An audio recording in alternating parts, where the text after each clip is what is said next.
So, good evening, everyone. On behalf of TaskMed, I would like to welcome you all to Medcast Insights into Healthcare, a learning initiative by TaskMed. Today, it's a great pleasure to have with us Dr. Ashish Kumar Saxena, who is the Director and Consultant Diabetologist at Diabetes and Heart Center, Dr. Saxena Medicentre, Ludhiana, Punjab.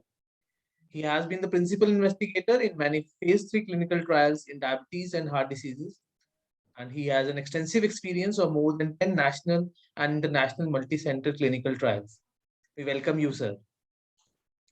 Sir, we look forward to hear from you on today's topic of discussion, insights into diabetic dermopathy.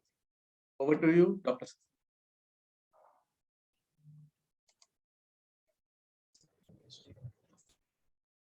Yeah, thank you for your kind introduction. I'll just share my slides. Definitely. Okay, the topic is something which is a very important topic because as diabetes come under control, we have a lot of patients whose focus goes on to the skin.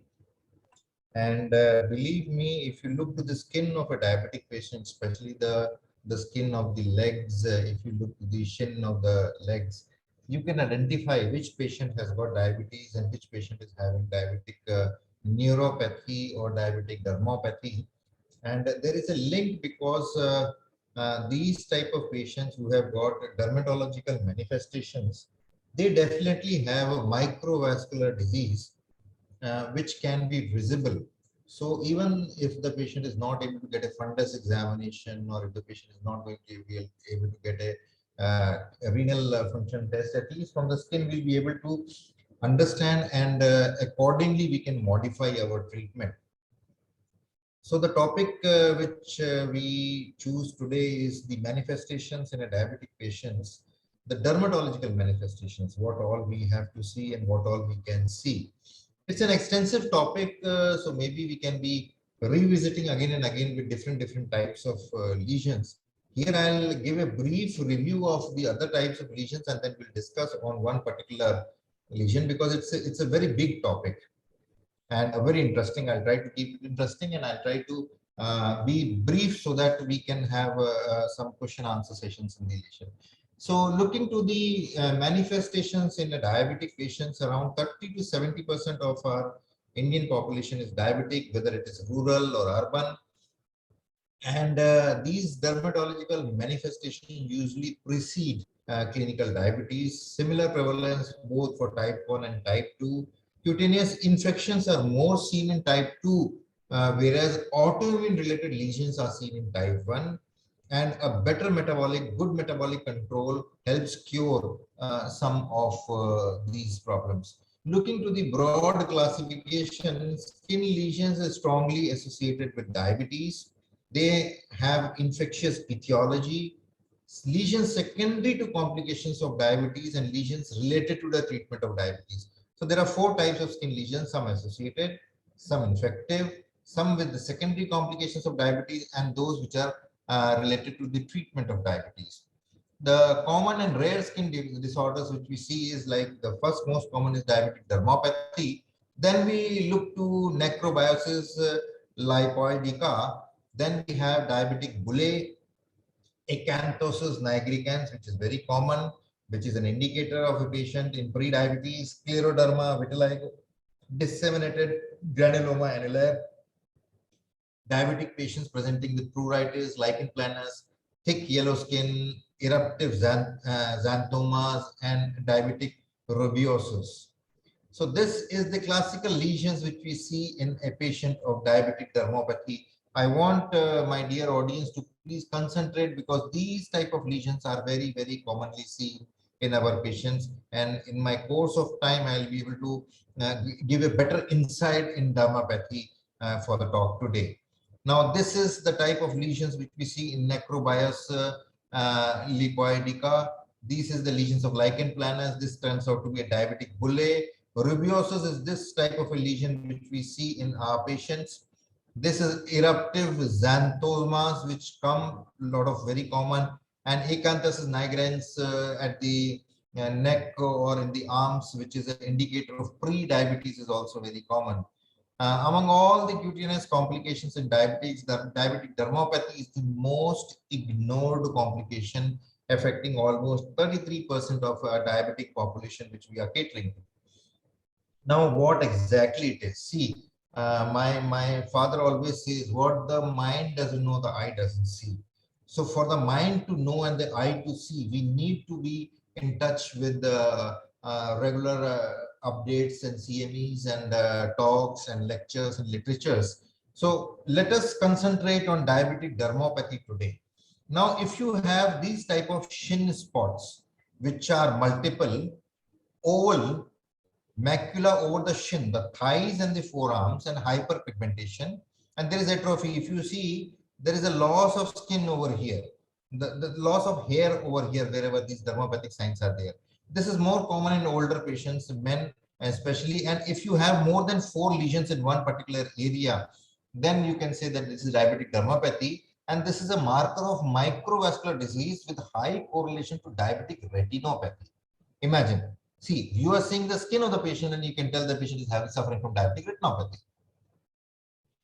This is a constellation of well-demarcated, hyperpigmented, atrophic depressions of macules or papules located on the anterior surface of the lower legs found in diabetic patients. Most common cutaneous marker. It is found in 12.5 to 40% of patients and most often in elderly. So these well-demarcated lesions found on the shin bones, more than 4, more common in males, elderly population, diabetic dermopathy, a sign of patient having microvascular disorder, sign of retinopathy. Now, if in a case series of about 100 patients, inpatients or outpatients in India, with diabetes and skin lesions, dermopathy was found to be around 36%, which is a very high incidence. Like out of the 100 patients, 36 patients had this dermopathy, and it was lower in the second series of 500 patients attending a diabetic clinic, where only 0.2% were diagnosed, because majority of the patients who were well controlled with a fasting of less than 130, cutaneous sign of chronic hyperglycemia were decreased. Sometimes seen in persons without diabetes mellitus, especially with circulatory compromise. This is also one thing where we can see. So this is the differential. Now, what are the causes? The causes are, it may be related to mechanical or thermal trauma, especially in patients with neuropathy. These are classified as vascular because histological sections have demonstrated red blood cell extravasation and capillary basement membrane thickening. In one study, patients with type 1 diabetes and diabetic dermopathy had marked reduction in skin blood flow at normal appearing shin areas on the pretibial surface of the legs compared with type 1 diabetics and non-diabetic control patients. There is an association of dermopathy with the presence of retinopathy, with the presence of nephropathy and neuropathy. This was seen in a Turkish study of women who had several sensorial neuropathic problems like loss of deep tendon reflexes, superficial sensory loss, loss of vibration sense, and then did the patients without these skin lesions, a high prevalence of carpal tunnel syndrome was also seen in these type of patients. Now, what are the symptoms of the appearance of diabetic dermopathy? It varies from one population, one particular patient to the other patient. The skin has a reddish brown, a round or an oval scar-like patch, usually a centimeter or less. Patients are asymptomatic, meaning they usually don't have any symptoms. It is when you see, then you find out that he's having a dermopathy. Though lesions primarily form on the shins, they can also be found on other parts of the body. They can be found on the trunk, the thigh, the arms. These are the areas, and they are unpleasant to look at depending on the severity and the number of spots. And another thing is, this is a harmless condition, but it gives an insight that the patient is suffering from neuropathy and retinopathy. Usually causes symptoms like burning and stinging type of sensation. That is why we say it's neuropathic symptoms. There is extravasation of blood through the capillaries. Patient can develop one lesion or a cluster of lesions on the shin and other parts of the body. When spots develop on the body, they form bilateral meaning they occur in both the arms, legs, everywhere. Apart from the appearance of the skin lesions, they do not have any other symptom. These patches don't break open and release fluid, and they are not contagious. How do we go for a diagnosis? By visual examination to evaluate the lesion, the shape, whether it is round and oval, the color, they are brownish, the size less than 1 centimeter, and the location, especially on the shin, on the arms, and few on the hip and back and thighs. Now, the important part, everything is fine. How do we treat? Now, the tragedy is till date, we don't have anything. We did not have anything that was a helping hand in patients with diabetic dermopathy. Most of the over-the-counter available moisturizers or either oils were used, like these type of oils and moisturizer were used. Now, if we wonder what a dermatologist is prescribing, majority of them believe there is no specific treatment. This is the dermatologist who think, and tend to advise them either apply a makeup to cover the spots to that produce the dry scaly patch, then use of moisturizers or oils like aloe vera, glycerine, light liquid paraffin, and believe me, these things are very expensive. These cosmetic things are very expensive, and our diabetic patients they have got a tendency to buy all these things. The drawback what we have by these containers of moisturizers and oil is they only work on the loss of moisture because they are moisturizers. They lack the other needed properties like healing of the skin, healing of the spots of the skin. They lack the antibacterial microbial property, and they lack the antioxidant property which can be seen. So the moisturizer, it's a moisturizer. It'll just moist your skin. The dry skin is gone. But what about the antimicrobial effect? What about the antioxidant effect? What about the healing of the shiny spots? So these things as a clinician, we have to be more careful of. The other drawbacks are they contain paraben, which means it is not suitable for every skin. These moisturizers, they have a high tendency to cause skin irritation. Patients of diabetic skin is very thin. You see the thin is very thin, papery type of a skin. And these type of paraben contained based moisturizer and oils can cause skin irritations, inflammation, papules, and all these things can happen very easily. So if this is not a good option, then what should be a treatment criteria? Look, this is the type of patients which we typically get. So what do we do? Use of some topical agent that would hydrate the skin and protect the transepidermal water loss, reduce the shiny signs, inflammation, or fast enough re-epithelialization process by increasing the blood flow to the area and help to create collagen fiber. So that is the healing process which we need something to do. But along with this, if we get a benefit of antibacterial, antifungal, antiviral, anti-inflammatory, antioxidant, and paraben free, then it becomes a win-win situation for our patient. So these type of things are, yes, available in our medical field.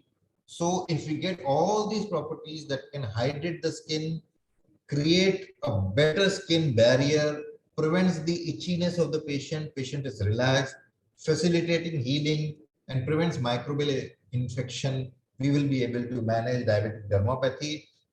The gist of the topic that we have got certain substances which actually help in creating something good for our patients, which hydrates the skin, prevents infection, facilitates healing, prevents the itchy sensation, and creates a skin barrier. So this is diabetic dermopathy in brief, which I wanted to share with you. Maybe in the coming days, when we get more chances, we'll be sharing of the different type of dermatological manifestation. So all about diabetic dermopathy. Open for any questions. Thank you for your patient listening, and I stop my sharing of screen. Very well elaborated, sir. So I'll request the participants, if they're having any query, they can put in the Q&A box.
So we are having one question, sir, from Mr. Anshul. Can it be given alone or can be given with some other combination? If you could answer, Doctor. We can give it alone. We don't need a combination. Yes, if there is an infection, then you can give it with a combination with an antibacterial, if it is a bacterial infection, or if it is a fungal infection, then you can give it along with it. So it's a very nice question, Anshul. Yes, we have these manifestations along with skin infections, so it can be given along.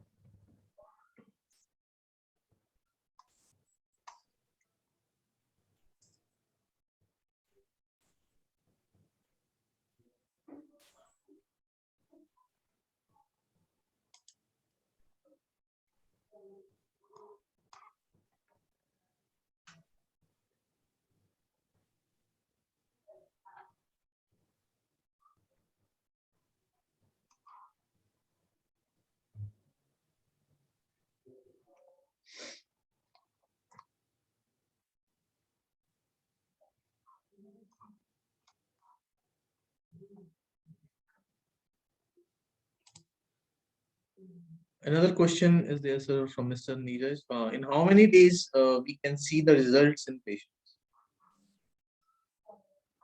Uh, Neeraj, we need a patience of at least say about 3 to 6 weeks to see some results. Yes, definitely the itching part and the moisturizer part starts immediately on application, but the reducing in the shininess, the re-epithelialization, according to the skin, it takes time, and dermatological manifestations take some time. But yes, we see good results in 3 to 6 weeks. That is my clinical experience.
I think there are no further questions.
So this is another question from to Sunil. In how much time you will see the results? I feel you have answered this question.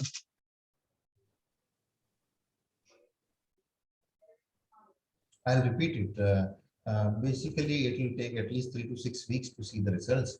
The moment you start applying it, the irritation, the itching part goes out, the moisturizer content comes in. And for re-epithelialization, the skin takes its own time. So tentatively, between 3 to 6 weeks, you find it, and you see the skin becomes very soft and supple and very nice. So it's actually very good. It's that allantoin which is being used, and it's very nice.